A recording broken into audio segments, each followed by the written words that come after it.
Ever wondered how the United States ended up with that tiny strip of land in southern Arizona and New Mexico? Let's go back to 1853. At the time, the U.S. had just wrapped up the Mexican-American War and signed the Treaty of Guadalupe Hidalgo in 1848, which gave the U.S. a huge chunk of the Southwest. But there was still one issue left unresolved: the best route for a southern transcontinental railroad. The most practical path lay just south of the newly established border, and that land still belonged to Mexico. Enter James Gadsden, the U.S. minister to Mexico.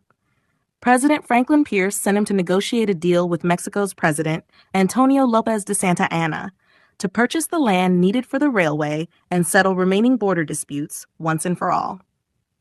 Gadsden managed to strike a deal.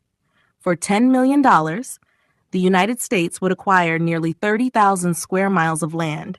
That's an area roughly the size of South Carolina.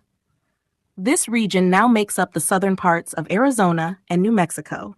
The agreement was signed on December 30th, 1853, and ratified in 1854.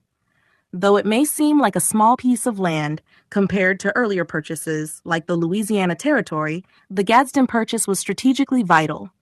It paved the way for a southern transcontinental railroad and helped finalize the U.S.-Mexico border that we recognize today.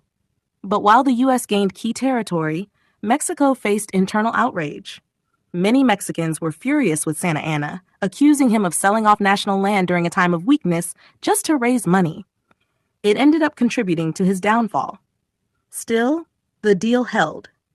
It didn't just shape the map.